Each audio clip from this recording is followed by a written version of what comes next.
What's up, fitnessers? Head coach Mike. This is Snatch Basics. So our snatch is one of our Olympic weightlifting movements. This is where we're going to be using our legs with a wide grip on the bar to throw that bar up and over our head in one motion. Now there's quite a lot of technique involved, but we're going to break it down to make it as simple as possible. So even if you've been snatching for a little while or this is new to you, hopefully you can pick up some useful information today. So firstly, I want to talk about the use of Olympic weightlifting shoes. Very common.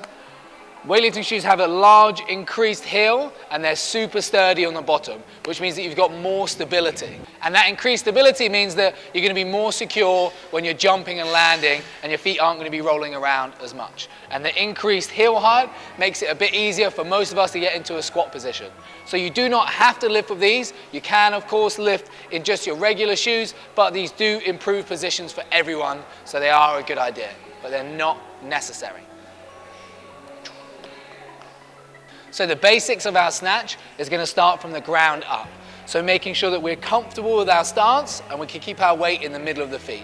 It's a big common mistake that people make, that when they're performing their snatches, that they sit too far on the toes or too far on the heels. Throughout the entire rep, until we perform that jump type motion, the explosion into the air, we want to stay in the middle of the feet for the entire time.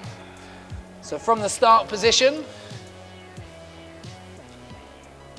once I'm here, as soon as I start pushing, I want to make sure I'm pushing through the middle of my feet. Now, talking about from the ground up, the start position should be with the arms wide enough so the bar's in the crease of the hips, somewhere around where our belt is. The shins should be in contact with the bar, with those knees just inside of the elbows, maybe ever so slightly forwards, and making sure that the shoulders cover the front of the barbell. So if I'm holding that bar, I don't want my shoulders behind the bar like this, and I don't want them too far over. I want them just slightly above and slightly in front, so I can have that weight in the middle of my feet. I don't want it right under my toe, and I don't want it completely on my heel. If there is a favor, it's going to be just ever so slightly forward of center, not back of center. So once I've got that position with my knees inside my elbows, I want to be feeling the load on my legs, and I want a nice lifted chest position with my gaze forward. So right here, I can feel the tops of my legs. This is doing all of the work, and I'm keeping my lower back nice and tight, so my chest is up and my eyes are forward. From that position, I'm going to push through the middle of my feet to get me up, and the whole time I'm going to keep that bar close to my body. I never want to let that bar come away, and I'm not trying to push too much with my legs, which would pull my shoulders back, and too much with my back, which would lift my hips up. I want it to be nice and even. So that is the first part, is the setup and maintaining the balance in the feet all the way through that first part of the movement. As we start to move that barbell from the shins to beyond the knee, we need to start accelerating. But we only want to do this as much as we can maintain that balance. So being precise and being in the right position is far more important than us being aggressive and trying to move as quickly as possible. So the next part of the movement that we're going to go through is going to be that jumping phase or that explosive phase into the turnover, which we then receive the barbell. So this is where once we've started pushing through our feet in the ground, we're coming up, we're going to keep coming up from here. There's that explosive movement. We're jumping up, we're getting as vertical, as tall as possible, and then we start to travel underneath that barbell. Our feet are going to split and we're going to receive it as low as we can. So we really want to understand the distinct differences here between over pulling that barbell up too high, which is a very common mistake, and the direction of the elbows of the pull. What we really want to emphasize is that we push with the legs for as long as possible. The elbows direct the barbell upwards, but only enough so that we can pull ourselves underneath. Not so much that we perform what's called a muscle snatch and we end up lifting it completely overhead. So to set myself up, I'm going to make sure the weight is in the middle of my feet and my grip width is correct. Those knees are inside the arms with the legs working. And then as I perform, push, keep pushing, and then it's going to have to be a speed of a jump to get that barbell up, and the elbows are going to fly up. But if I time it to pull myself under, and then gonna get that barbell going straight up in the air, as long as my elbows come up after contact and I'm trying to go under. So just for demonstration purposes, remember the goal is not to push with the legs and then to continue doing this. It's to push with the legs, continue pushing, and then once we're here, it's actually about pulling ourselves underneath to receive that barbell. And it's timing those two correctly. So it's a leg push and then a pull under with the elbows going up. If at any point I pull too early with my arms, I'm going to be sacrificing a lot of that power, and I'm not going to be able to use the legs as well. So I want to keep these loose using the legs. Or if I start to pull back with my elbow, I'm going to misdirect the barbell. It's going to go forward, and in turn it's going to have to come backwards. Or I'm going to shorten the height that I can pull the bar up as well. So as I'm going under, I still need a relative amount of height, which is going to be the same as my overhead squat position. If I pull it too low, I'm not going to receive it well. I'm going to have to duck underneath it, which I don't want. So again, it's push with the legs and then timing yourself. Once you finish pushing with the legs, elbows come up so you can pull yourself under.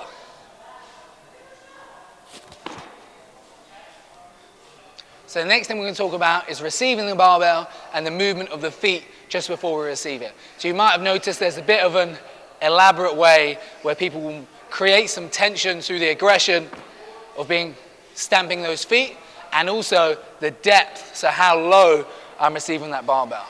So when I'm moving the feet, this is to adjust my position so I can get into a lower catch. The lower the catch I can get into, the better it's going to be to receive the bar. Because that extra few inches of the barbell traveling could be anywhere from 5 to 10 kilograms difference in me pulling myself under.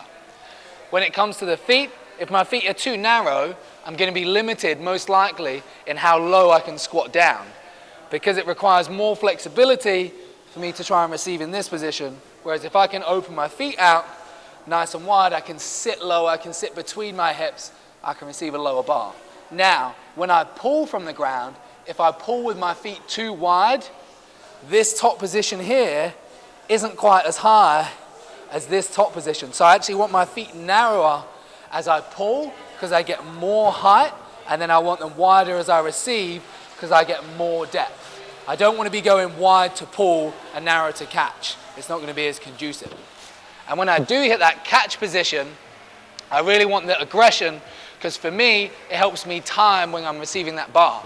I like to think about once I've finished performing that jump and the pull, so that turnover, I'm trying to get my feet to contact the ground at the same time that I'm receiving that barbell.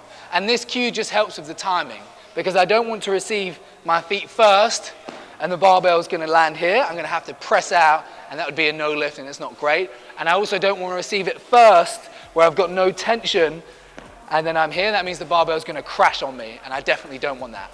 So again, I'm going to be focusing on pushing with the feet, elbows direct up, and when my feet contact the ground, I'm going to receive that barbell at the same time.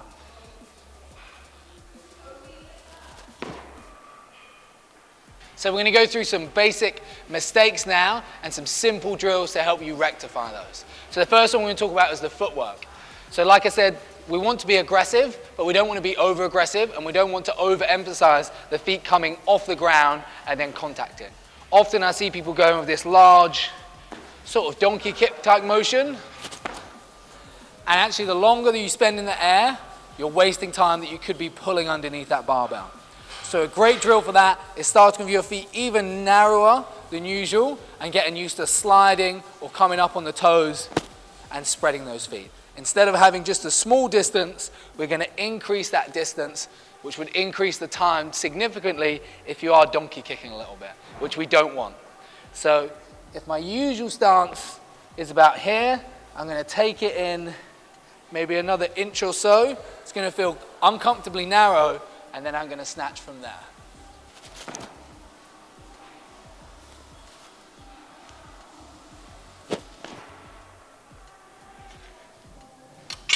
So because we're narrowing the feet, we're increasing the time spent in the air, so we need to decrease the time it takes us to split those feet out to the side.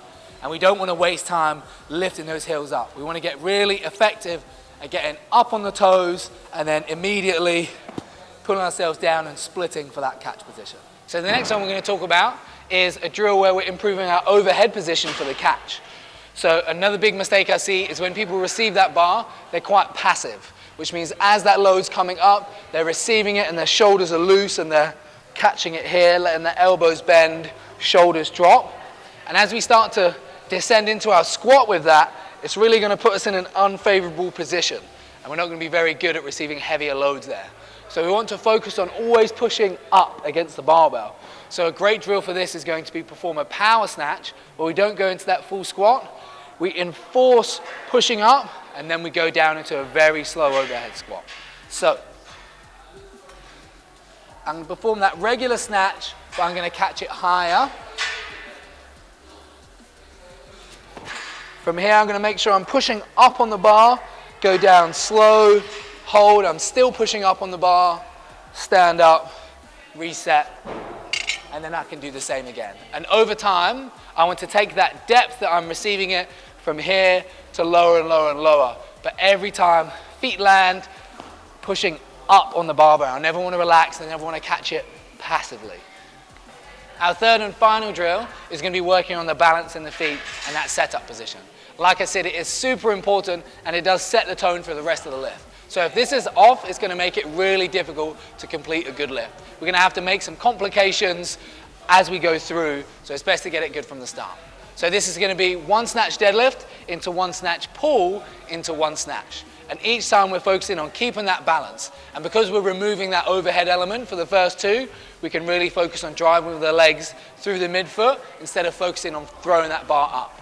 We're then trying to emulate that same feeling as we go into the snatch on the third rep.